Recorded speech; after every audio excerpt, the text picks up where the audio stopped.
Hello, I'm Carly Sitzman, and today I'm going to be talking to you about the quadratic equation in action. We're going to be going over some of the history, applications, and how we can use algorithms in the classroom. The history of quadratics begins with Egyptian, Chinese, and Babylonian engineers and the problem of area and side lengths. Egyptians had lofts in which they would store bales of papyrus. They wanted to find the best fitting design for the shape and amount of papyrus that they owned. So even back in ancient Egypt, people were concerned with these ideas of optimization. Since the Egyptians did not have an equation to solve this type of problem, the area of all possible shapes of rectangles, squares, and T-shapes were calculated. Egyptian scribes recorded this information in a master lookup table, and engineers then used these tables to find the answers to their customers' problems. The area problem also plagued the Babylonian farmers. What dimensions of a field would yield the biggest area of crops? Again, optimization. The problem shown here is a rectangular field problem. As you can see, they had 5 steps for solving this type of problem, and the 5th step is essentially shown by this equation in our modern form. Does it look familiar? This is kind of the first early whiffs of the quadratic equation, though they didn't actually have it written like this, but had a set of procedures that they would follow to solve these problems. The later Babylonians and Chinese engineers at around 400 BC delved into different shaped area problems other than the rectangles. They used geometric methods of dissection to solve quadratics. This could only be used to solve quadratics with positive roots. This was the early development of completing the square, but there was still no general formula. They didn't really know what this formula meant, especially in regards to negative and irrational numbers.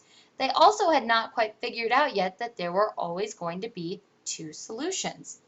The formula usually has a negative 4ac in it because our quadratic equation regards standard form.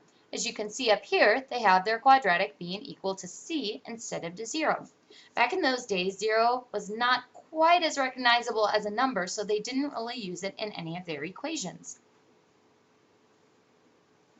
Pythagoras realized that the ratios between the area of a square and the respective length of the side, the square root, was not always an integer, but he refused to allow for proportions other than rational ones. So our beloved Pythagoras, who came up with all those great geometric theories, ignored the fact that the quadratic formula could yield irrational solutions.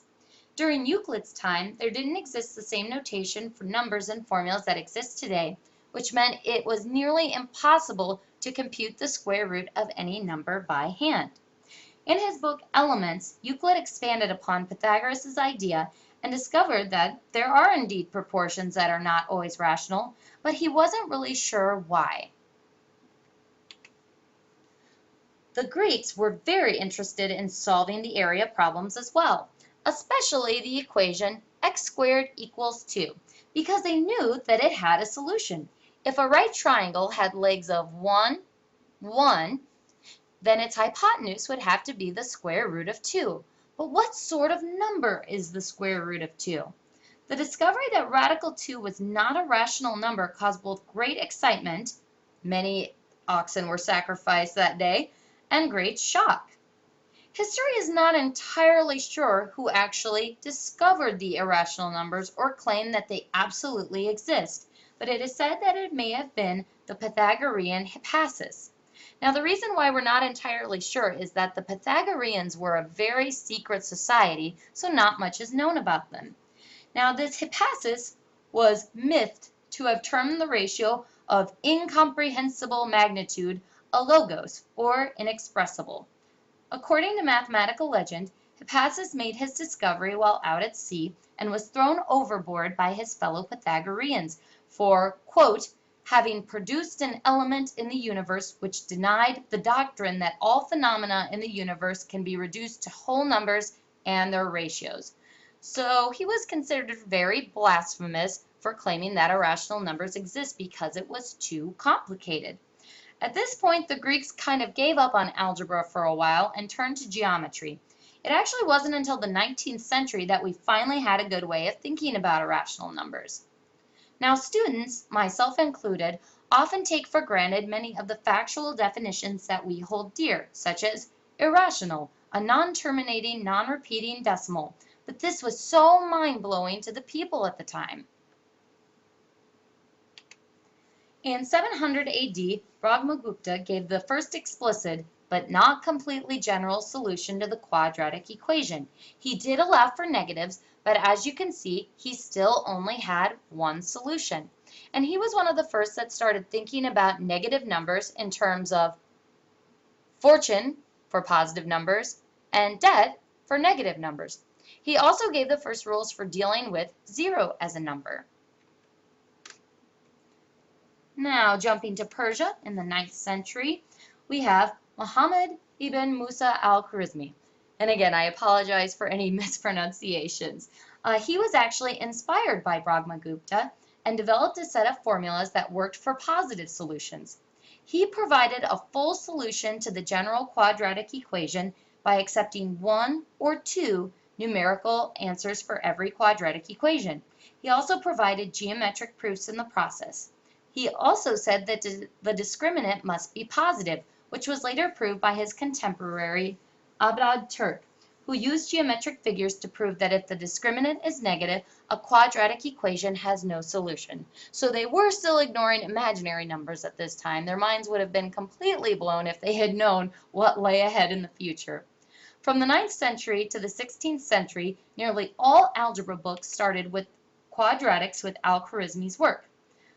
Finally, Thomas Harriot and René Descartes realized that it was much easier to write all equations as something equals 0, and thus the standard form of an equation was born. Now, this little bit of history is a little off topic, but it's something I'd like to share with you. In Italy in 1494 AD, the Summa was written by Luca Pacioli. In many ways, the book was just a summary of knowledge and really didn't say anything new, but the notation and layout of calculations is very modern in style. So you can see that they are using P for plus and M for minus, R for radicals, and they are very similar in notation even back in 1494 AD. Now, if you notice, the last term here, there is a mistake. It should say 900 instead of 90. This was due to the margin being too narrow. You know, we think of all the advantages that technology gives us on an interactive level. Think of all the basic technology that we take for granted. The printing of our textbooks, Microsoft Word, and PowerPoint. I know that everyone would be very disappointed if we were still dealing with this. Luckily, we live in an ever-growing world of amazing technology. It is so amazing to me that we have the technology that allows me to be a distance learner. But let's go back to quadratics because it's about to get really good. In the 17th century, René Descartes published La Géométrie, which developed into modern mathematics. We now finally had a standard form for the quadratic equation and the general formula for solving quadratics. So there it is, as we know and love it, the quadratic formula. So here is a summary of the timeline of the quadratic formula development. Over 3,000 years of different countries and brilliant minds all working together. Next, I'd like to move into the history of projectiles in relation to the quadratic formula. This and other motion quadratics are some of the best applications that you can use in a secondary ed classroom. Most of you have heard of Galileo Galilei, a professor of mathematics at the University of Pisa. He realized that you could go from the expression final velocity equals initial velocity plus acceleration times time to determine the position of a particle. If a particle starts at position x equals 0, then the position s at the time t is given by the following quadratic equation. This quadratic equation that links time to position has many major implications for all of us. This is not only important for objects in motion, but also for moving objects that we want to stop. This equation can be used to find the stopping distance of a car traveling at a given velocity. If a constant deceleration is applied to slow a car down from speed u to speed 0, then solving for and substituting gives us its equation for the stopping distance. This is so important because it shows that doubling your speed quadruples rather than doubles your stopping distance. This is why we should slow down in urban areas, as a small reduction in speed leads to a much larger reduction in your stopping distance. Solving the quadratic equation correctly here could literally save someone's life. This is a really important concept that we can emphasize to our high school students who are learning to drive. Most think that 25 miles per hour is too slow and that they are not going that much faster if they speed up to 30 miles per hour. Though it is true they aren't going that much faster, the stopping distance is that much longer, and thus you can mathematically justify safety to your students. Galileo was the first to accurately describe projectile motion. He showed that it could be understood by analyzing the horizontal and vertical components separately. No one had done this prior to Galileo. So here we have the horizontal component, and here's the vertical component. And when we substitute in this equation into that one, we get the following quadratic. And this shows that the shape of the trajectory is a parabola. This relates to kicking field goals and mastering Angry Birds. Now, I've never played Angry Birds, but apparently you can win it when you master the arc of the parabola. Now, Galileo also discovered the pendulum and that the time taken for the swing is independent of its amplitude. At the time, he could not explain it, but this is yet another situation modeled by the quadratic equation. Isaac Newton was born the year after Galileo died, and as an adult was inspired by his work. Newton changed the way that we understand science. He discovered the 3 laws of motion, the fundamental law of gravitation, and he also worked with optics and revamped the telescopes that were based on lenses. He designed one with a mirror, and the best shape for the mirror to bring all points into focus was the parabola. Newton also solved Galileo's pendulum problem by describing the motion in terms of the differential equation. This was huge because Euler went on to discover that differential equations like this could be solved by using quadratic equations. This is important for the design of safe structures and also electric circuits. I was inspired to research this topic when we learned about the history of number systems and solving cubics. We have also studied the finding of roots in this class, which ties into finding the times at ground level of a projectile. I feel that this all ties in with the importance of algorithms. After all, the quadratic formula would not exist if we hadn't had dedicated mathematicians who systematically worked to develop a solid procedure. These are the Iowa core curriculum standards that apply to projectiles.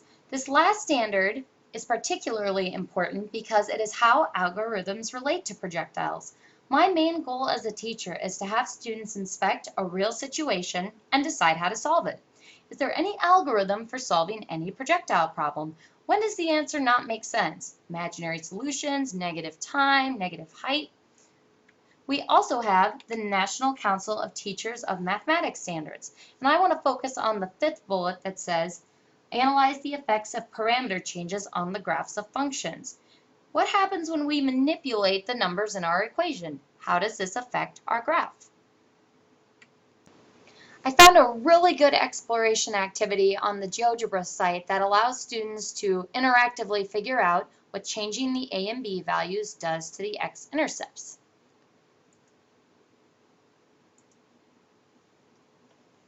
So here we have a parabola and we have some sliders where we can manipulate our a and b values. Now notice we can't have an a value of 0. Why? Because then it would be a line and not a quadratic. Now here we see our positive a values give us happy graphs, happy face graph, and when I have negative a values I have a sad face graph. So with projectiles we are always going to have sad graphs because we will always have negative a values due to the acceleration of gravity. Now I thought it was interesting to see how the b value changes affect your x-intercepts. And actually we can even highlight the roots here and show how the negative b values affect it, higher b values. But I just thought this was a fun little interactive activity to show what changing the velocity values and the acceleration will do to the graph of a projectile. Please go to video 2.